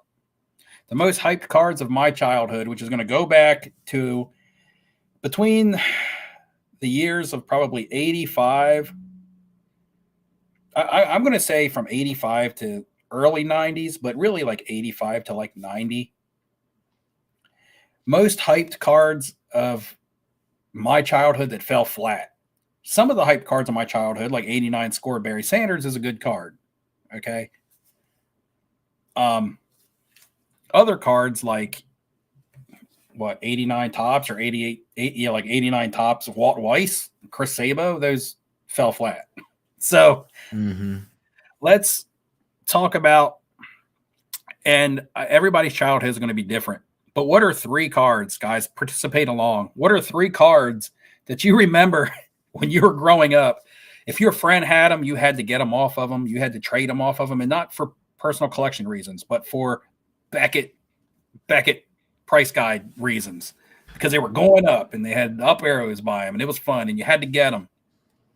What are like 3 cards that you had to get? I already see this one's already popping up. Like this is on my list too. The Greg Jeffries, whether it's the 88 Don Russ, which is supposed to be a short print, even listed as a short print, and his 88 Fleer with the white border. The Don Russ had the blue border, and then he had an 89 tops, I think, which said Future Star on it, which technically wouldn't even have been his rookie. He had a 89 score, which was like yellow. And I remember he's like throwing the ball. I think he's like sideways, like throwing the ball. I can't even remember the image on that card, but the Greg Jeffries is huge. I knew that a lot of people were going to, that card was going to pop up. But what about you, Dakota? You probably don't go back, because don't go back that far. Yeah, I'm in the 2000s. So, I mean, I can think of some, Jamarcus Russell was a big one. Brady Quinn to stick to 07. David Carr was huge for me, of course, as a Texans fan. David Carr was a big one, which didn't really pan out so well. Tim Couch. Oh yeah, Tim Couch. Oh my God. It's kind of different, I guess, in your era, because growing up in the junk wax era, like there was lots of I guess people that didn't pan out, but then there was also people who did pan out that the cards were still flops just because of that, it being in that era. Yep. I would say the 89 Upper Deck Griffey isn't necessarily a flop card because that card in a PSA 10 holds a lot of value. It did seem rare at the time because they were hard to pull out of packs, but that's one of the cards that still to today gets a lot of attention. I'm talking about cards that are long gone and forgotten about. But the Griffey is still the iconic card from the 80s, probably the 80s, early 90s. That's the iconic, that's the Michael Jordan 86 Fleer of kind of that generation. I kind of would say. I might be wrong. When I think about it, I kind of think about it along those lines, even though it came along a little bit later. Most hype of Troy's is the 79 Gretzky. See, that's too far ahead of me. We got more Greg Jeffries. Oh, Todd Van Poppel is a great one. Todd Van Poppel is a great one. That's a really good one. Adam Morrison, though, isn't this the guy from Gonzaga? Basketball player from Gonzaga? I don't know. Bushliggers, Jerome Walton, again, right in that 89 or 9. Yeah, is that 89 Bowman, 89 Upper Deck high number? Jerome Walton. Another guy who actually played better, but his cards didn't pan out either, was Todd Zeal from that set. But the Jerome Walton, he was Rookie of the Year that year, right? Don't get me lying. You're before my time right now. So Kevin Moss, Greg Jeffries, Jim Abbott. The thing about Jim Abbott is that he was a one-handed pitcher. So he'll always have that, and he pitched for Team USA, and he actually really had some successful years. Pitchers just don't tend to sustain value as much as hitters do, especially when they're not 20-game winners and Hall of Famers or things like that. But he was actually a good pitcher. But yeah, the cards didn't really, unless you were an absolute great from that era, nobody's cards really held anything. The 92 Shaq Beam team, that's a great card. That's like probably one of Shaq's best cards. Now, when we talk about if it wasn't the junk wax era, that's two people affected by junk wax era, is Griffey and Shaq, two of the most popular people in the hobby, even though they're retired, and two of the greatest, at least of their era. Shaq's one of the greatest ever in my book. Top 10, top 8 probably. Nobody dominated like Shaq in his prime, at least that I've ever seen. Their cards are affected because they are junk wax era. Could you imagine RPAs of those guys? It's like, look at some of the players and say, okay, let's put this guy on a gold prism or on a playoff contenders on card ticket, or some of these older players. The reason why a lot of Luka Doncic sells for more than Shaquille O'Neal, it's not because he's a better player or will probably never have the career that Shaq had. It's because, he's the man in the moment, and he's also got these cards that have appeal to him, whether it's rarity or a look or an autograph or a patch. Different things appeal differently to different people, but there's more to cards nowadays than there was back then. But that's why the Beam team was so great, because that card was like the first of its kind. That card was like, it was tough to get, and it was awesome looking.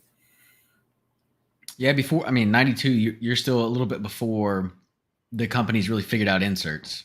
I mean, that's the very beginning of that kind of phase. Yeah. So, yeah, it makes sense why it's kind of a unique card, and, it gets a lot of attention.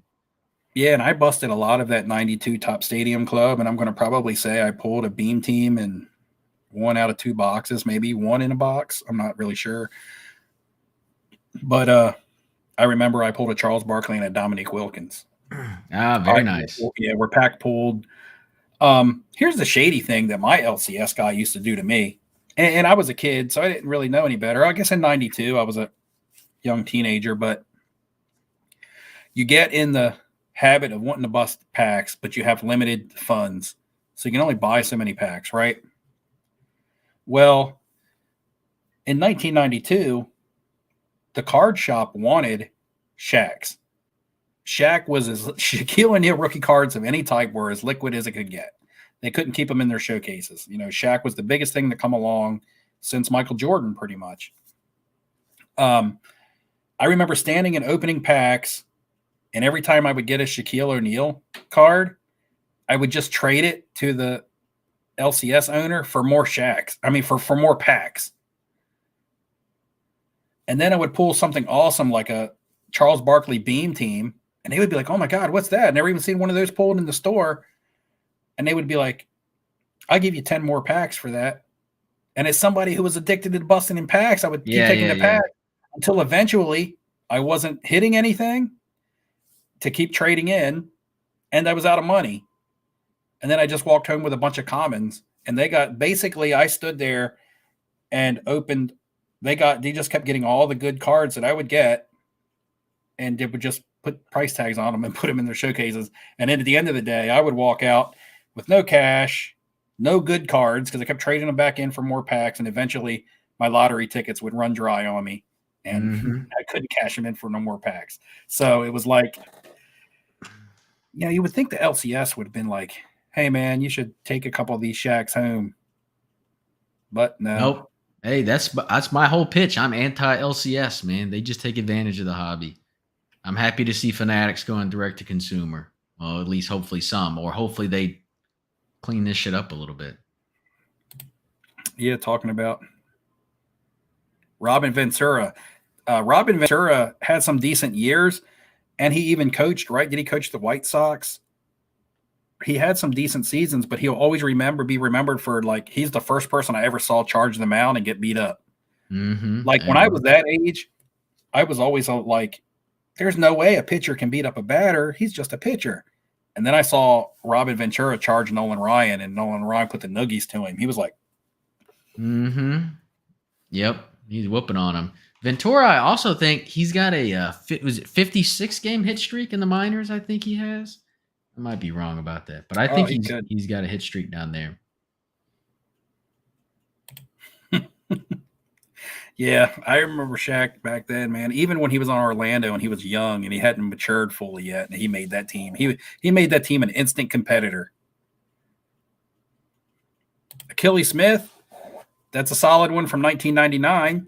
1999 football, 3rd overall pick by Cincinnati, right?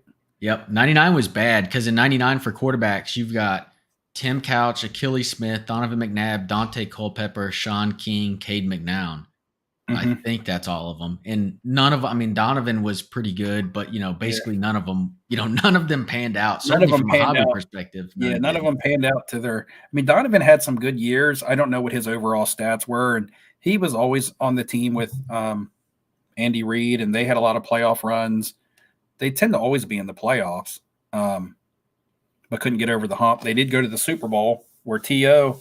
overperformed and McNabb underperformed.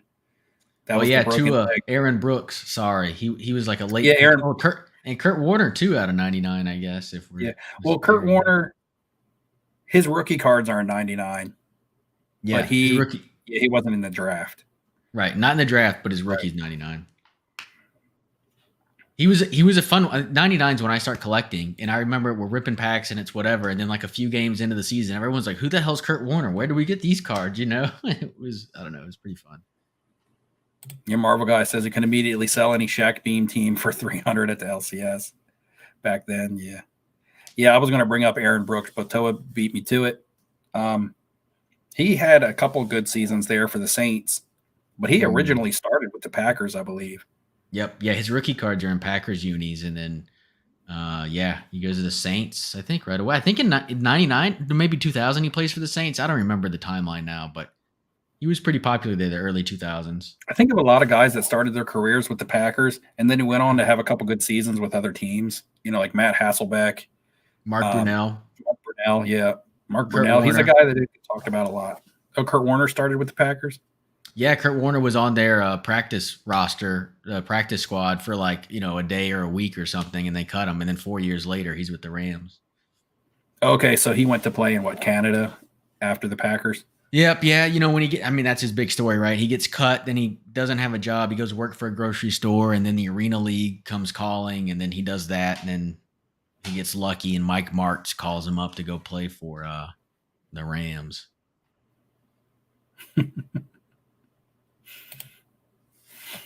So Trigger says he sat behind Kurt Warner's wife at the Super Bowl. She kept tossing her boa and obstructing their view. I'm trying to think of other quarterbacks that started at Green Bay because I do feel like there's a couple more. Ty Detmer, I mean, he was fine. He wasn't anything Yeah, special. Matt Flynn never really did anything. He got a big contract, but he didn't do anything. I was trying to think back to the 90s. I feel like there was a lot. They just had such a special coaching staff. You look at that coaching staff of the mid-90s Packers, what's his Holmgren led it. Reed is on the staff. John Gruden's on the staff. Steve Mariucci's on the staff. Yeah, it's all the quarterback-minded guys. Mm-hmm. Tommy Maddox played Arena League. Tommy Maddox went to the XFL, right? And then got a restart in the NFL and actually played well when he came back for Pittsburgh. Yep. He was eventually replaced by Ben, I believe. Yep, that's correct. That's how I remember it, yeah. Don Mikowski, Tony Mandarich. There was Todd Marinovich. I do remember him, left-hander for the Raiders. Did he come out of USC, I think? Yeah, he's the big prospect out of USC, West Coast kid. Was he left-handed or am I wrong? I don't remember if he's left-handed or not. I know Ken Stabler was left-handed, I think, but I'm not trying to compare the two. But the original XFL. All right, guys, we're going to get another entrant. So we've gotten in 4 new names tonight, but one of those names has got 2 entries. So we have gotten 5 entries tonight. We're going to do a couple more. I'm going to ask a question from one of my recent videos. And you don't have to be specific here. I showed a card on my golf day video that I put on there because of my wife. I think the card is cool also. But who was this a card of? It was an autograph card of who? I'm going to say it was the 3rd card that I showed. But it was the non-sports card that was on the video this week. What did you buy? What did you spend it on your $1,000, Trigger Finger? I have just the first right one that you see, main sports guy. Oh, yeah, that's the first Stephen one. King is the correct answer. So Stephen King's the correct answer. Michael Hamm just keeps getting squeaked out tonight. Main sports guy gets the entry and gives him 4 entries. 4 entries, racking up the total to tie with I Love Podcast, who has 4 as well. No, it was not Puff Daddy, Charles. It was not Puff Daddy.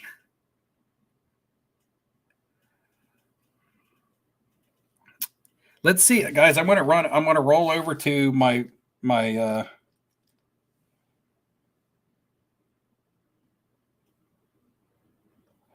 I'm going to come over to my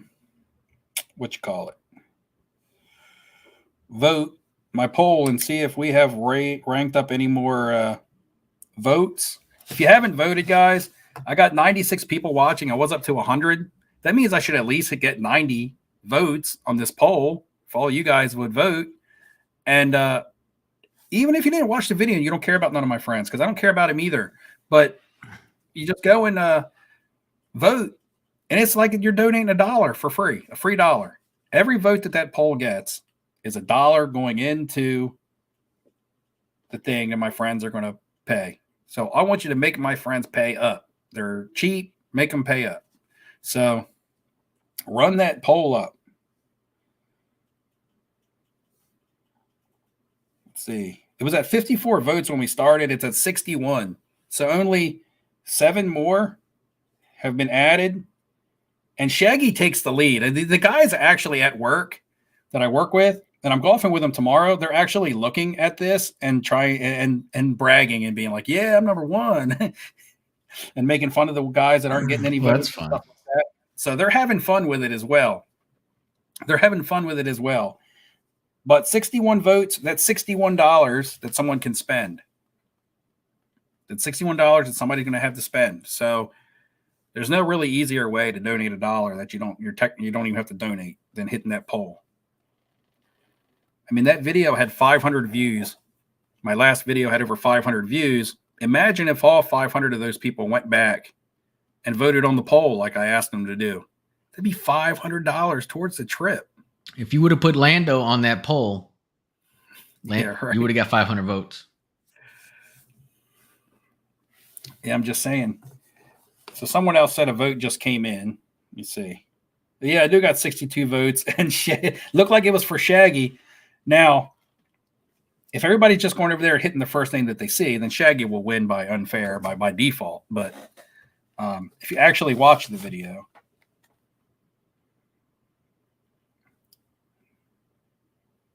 all right, we'll check that again later. Let's get another question because we're coming up on an hour 35. We're not going over 2 hours. Dakota's probably like, oh my God, I didn't want to come on for this long. Yeah, I give you a few more minutes, Steve. I got an early day tomorrow. So I'm supposed to be taking a sabbatical. Let's Jeremy Black says Paul all day. Oh my gosh. Paul is the worst. Paul's cool, but he's the worst. Paul's the biggest troublemaker out of the group. All right, so just gonna be another question from a video. It's gonna be another super easy one.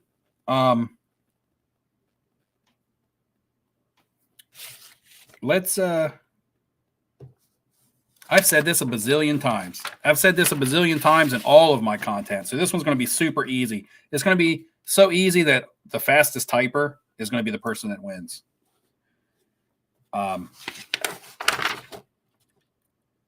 For the national giveaway, doing 2 nights in what hotel? What hotel in Atlantic City are you going to get to stay in for 2 nights? Paul is not cool. You're right. Did Paul get the pity vote? Okay. See, the answers come in so fast. Like there'll be none, and then there'll be 20. And I got to scroll all the way back up. So I see James.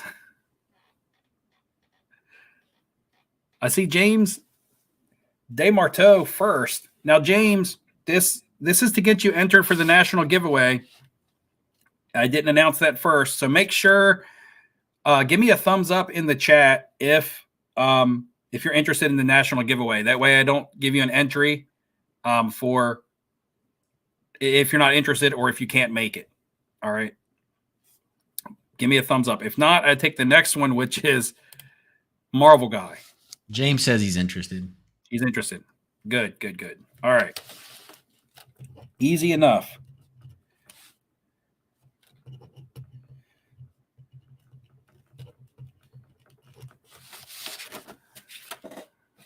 The SmackDown Hotel. Yes.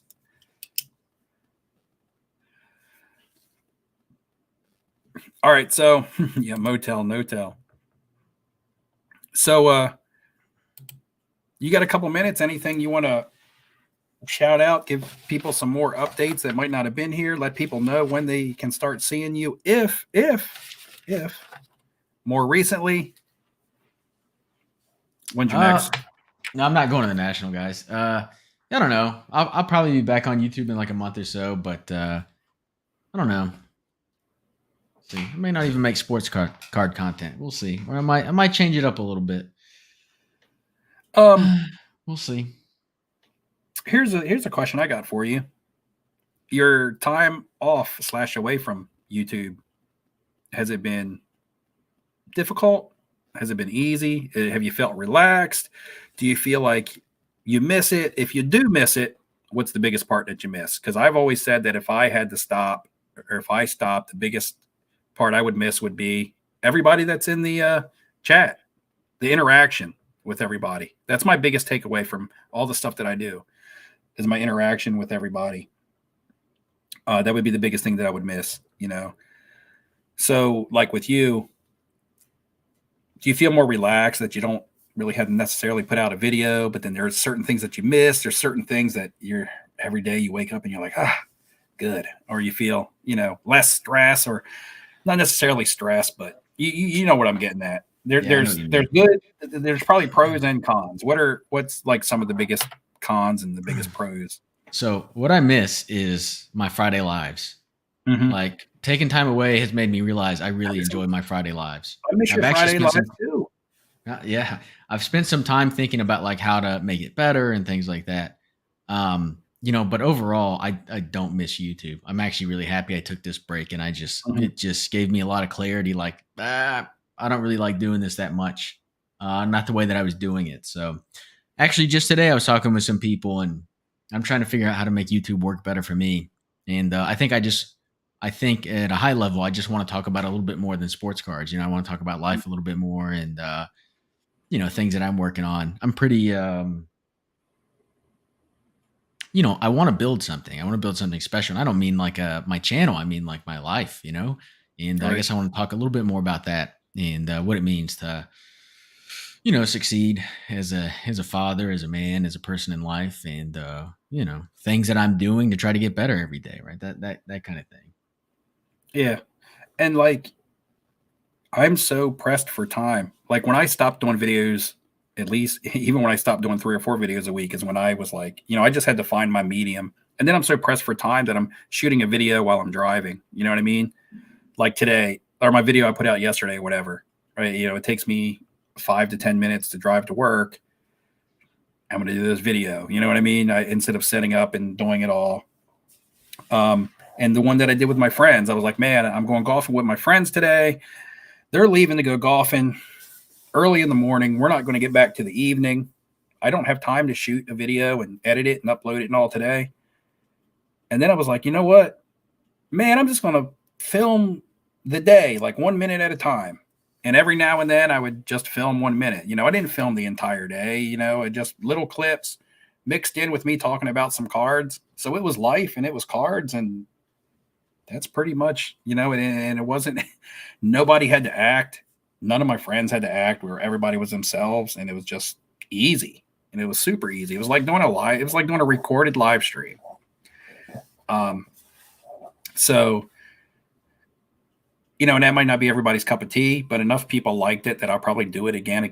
I'll probably do it occasionally, So yeah, that's it. But you just got to do what makes you comfortable, and if the Yeah, I don't people. know. The fact of I mean, look, I told the community this when I was like 9 months in. I was like, guys, I've run out of like good things to say. I've run out of things to say, innovative things to say. Mhm. And I mean, to be real frank, like, I mean, all these people in the sports card community, in the content creator world, they're hanging on every flipping tweet from PSA to see what's going to come out next, to see what, oh my God, this big news. And they can't wait to rush out and to make that content, to talk about it. And, everything's a big deal and everything is like so important. And I just look at this shit and I'm just, guys, this shit's not important at all. Like I enjoy my collection and I enjoy trying to figure out how to put that together in a way that's meaningful and fun to me. Just like your Dolphins auto collection stuff's so cool, man. And so I'm down to talk about stuff like that, but I'm kind of over talking about the hobby as a whole because, like, I don't know, man. I just don't care. I just don't care what PSA wants to say. I don't care about whatever drama someone started last week. I don't care that someone bought a card and sold it and made money. Oh my God, let's crucify them. I'm just kind of over all that shit. Yeah, it's kind of like everybody knows the same thing. Nobody needs to be told that the market is way down. Nobody Yeah. needs to be told that money is tough to come by, even though I talked about it earlier. There's lots of stuff that people just don't need to be told, whether or not because it's just obvious or because there's another content creator out there talking about it and that's their thing. And, that's cool. Go ahead. It's just not my thing. My thing is just, I've always been real. This is my life. It's real. I'm still buying and selling cards. Might be having a different approach, but it still is what it is. And either you still like and watch and follow the channel or you don't. And that's just basically it's it. Basically, the way that it is. I'm not going to change who I am for viewership and likes. Yeah. Let me get to a comment here. Robert Lang says Dakota became a Christian, maybe or something, And let me say this, like, and because me and Steve have the same perspective on this in some ways. I don't know if it's all the way through, but like, we didn't have channels and then we did. Both of us start during the pandemic because, the pandemic's not the best time in the world. I was sitting in my home for a year before I started a channel because I was going to go out of my mind if I didn't start talking to people, And so YouTube was a relief in that way. And then as I start my channel, I'm a sports card channel. That's what I talk about. And it was an interesting time in the hobby. Things are changing so fast every day. And so you could kind of do that. But now the hobby's gone back to, how I knew it, 10 years ago.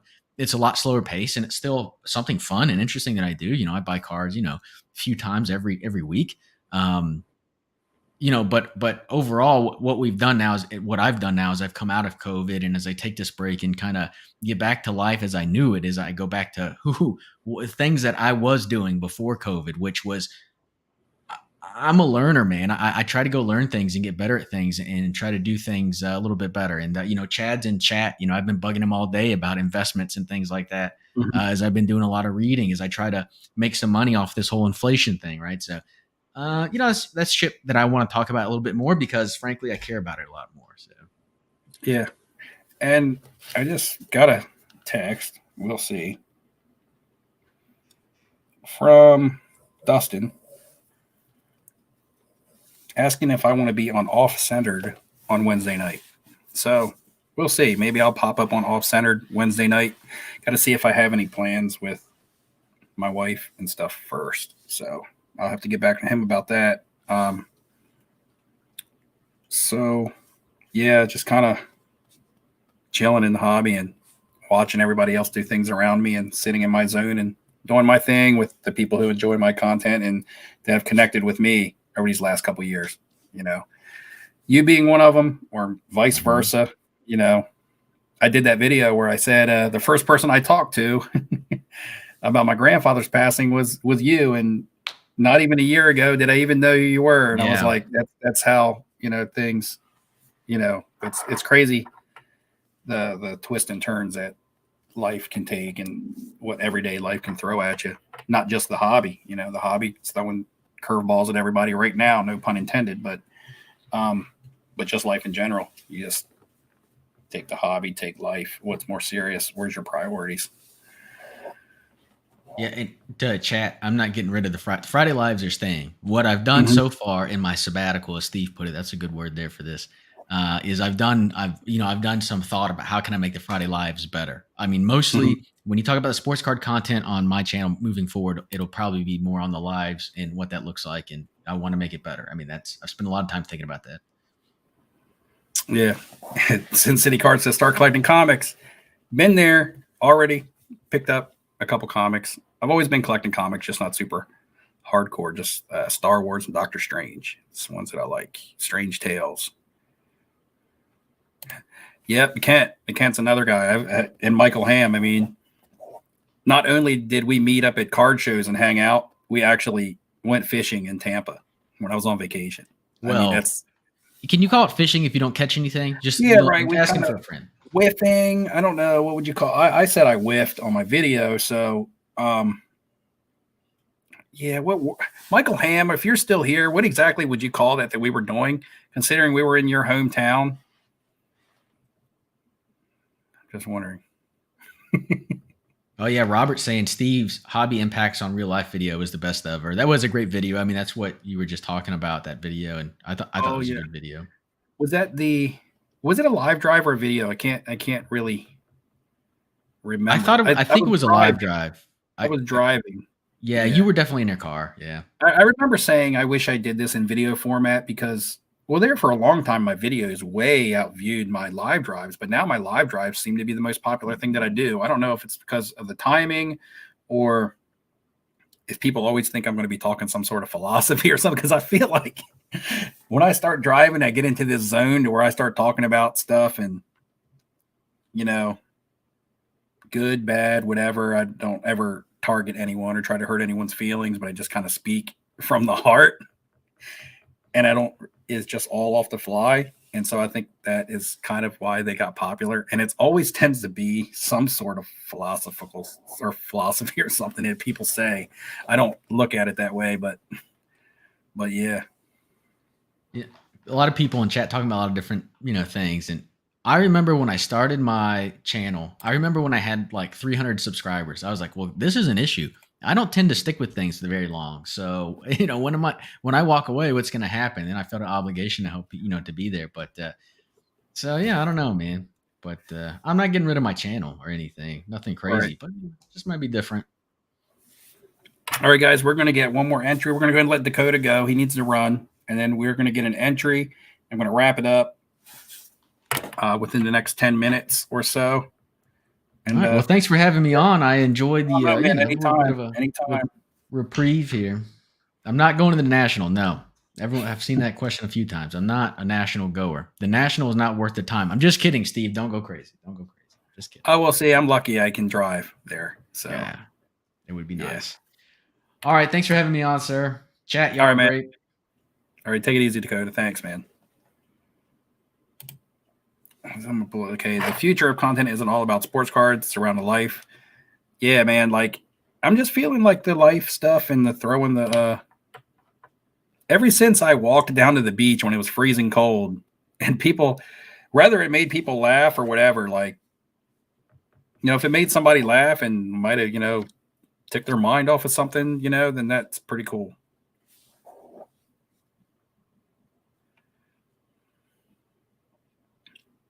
No, Ziggy must have had the one. Ziggy, you're driving also. Ziggy, will you be in Chantilly like the 24th or 25th, that weekend towards the end of June? I will be in Chantilly, I believe, just for that Saturday. Yes, Toa, I did see Chris Vegas Fines on Off-Centered. Yes, I did. It was good seeing him because we used to chat every now and then back then, but he's really I think he's really busy doing, like his whole, he does the flip, but not just with sports cars. Like he's more into like all kinds of stuff, clothing, vinyl, all things like that. The BM Jesus. Yeah, that was a popular thing that came out of that. Do got a couple cards coming in. Let's see. Picked up some more music cards for my music collection. Did pick up like a old Michael Jackson card, an old Supremes card. Sports Reckoning might be watching. He'll love those. American Scheme. He'll love those cards. I'll get to show those when those come in. Well, with a Keith Moon, an old Keith Moon solo picture of him that I can't wait to get in. The Cold Beach was the best vid ever. The guys, let's go ahead and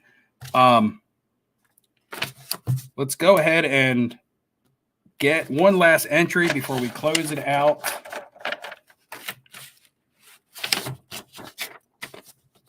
And I'm going to talk about my other video, my video when I was golfing again. This is going to be the last one. And there's a specific thing I want to know about a certain card. The second card that I showed was a Tom Brady, Peyton Manning, dual patch auto. What was the serial number on that card? It was number what out of what? I want to know what the serial number was out of how many printed. And that is going to be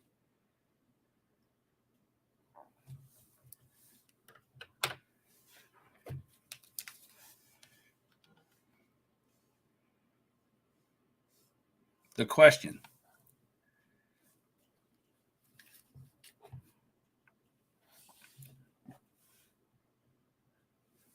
So Michael Ham came in with 12 out of 13, but I think it was 12 out of 15, which is main sports guy, who would just be edging out Michael Ham again. Because then Michael Ham came in again down here later with 12 out of 15. And then Adams got 12 out of 13. Guys, let me go back and double check that. It's definitely number 12, but was it 12 out of 15 or 12 out of 13? Let me make sure I get this right.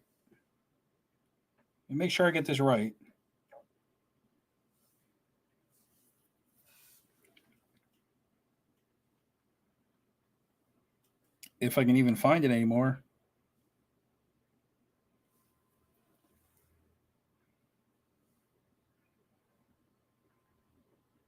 I have to go back and watch my own video because I don't even know if I can find the card anymore. Is there anybody out there that can fact check that for me? Is it 12 out of 13 or 12 out of 15? It was 12 out of 15, correct? Because I know it was number 12 because it was Tom Brady's jersey number.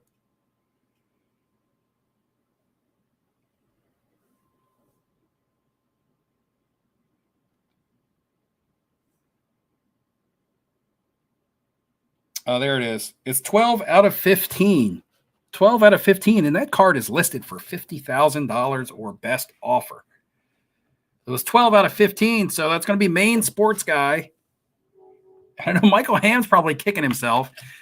And Maine Sports Guy has just been beating Michael Ham to the punch all night long. And Maine Sports Guy now has 5 entries. 5.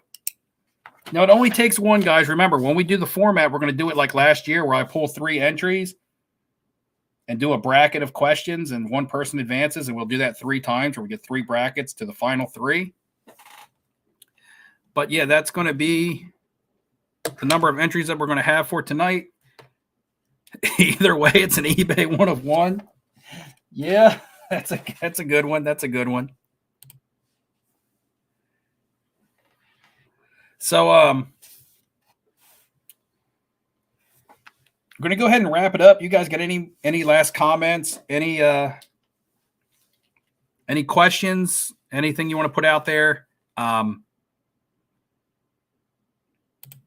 Francesco asked, have I heard anything about how the show went for Merle and Curator in Toronto? I'm not sure. I don't I chat with Merle a little bit. I actually don't talk with Daniel a whole lot, believe it or not. I was on one of his live streams a long time ago. We did a deal in Atlanta. We've talked about doing deals. I had a card that he was interested in that he messaged me about, but other than that, we don't talk regularly, like about shows or anything like that. So you would have to watch like their content and their videos to see how it went. I did talk to someone on Instagram today that was at the show that I asked about the show. Actually, I'll tell you what they told me about it. This was just an attendee. I don't believe they do a lot of content or hobby content, but they are from the Toronto area.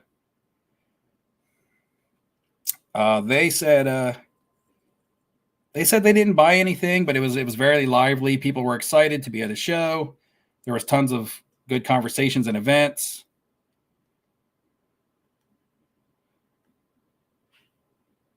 And that was kind of like really the takeaway from it. So I don't know how the buying and selling went. I don't know how much was trading hands. I don't know what was hot, what was not. Not 100% sure.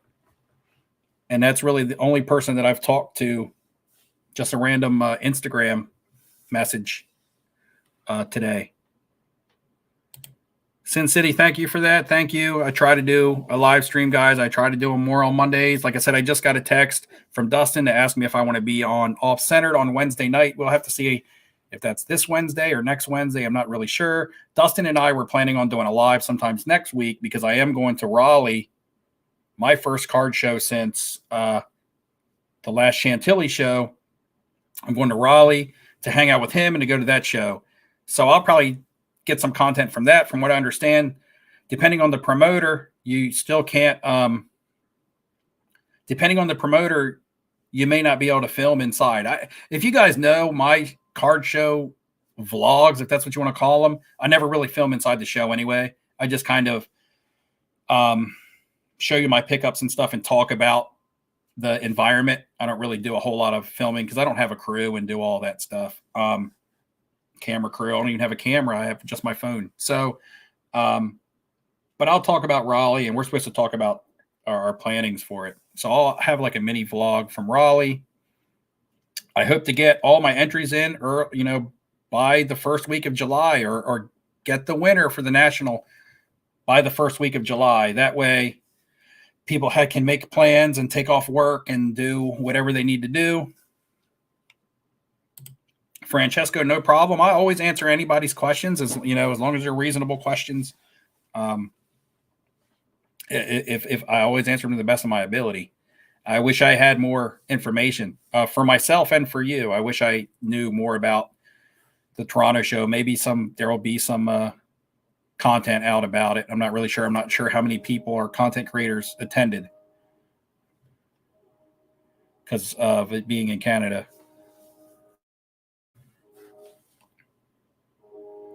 But all right, guys, we're going to go ahead and wrap it up. We're at 2 hours, just slightly over. There's a train coming. It's about to get loud, so I'm going to wrap it up before it gets to my crossing.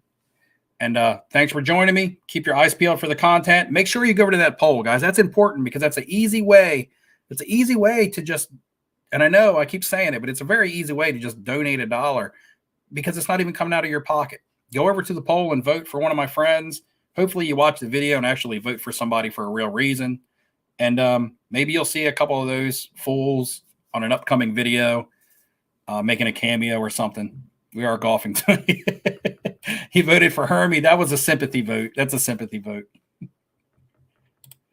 Charles, my name is Steven. However, it's spelled with a PH.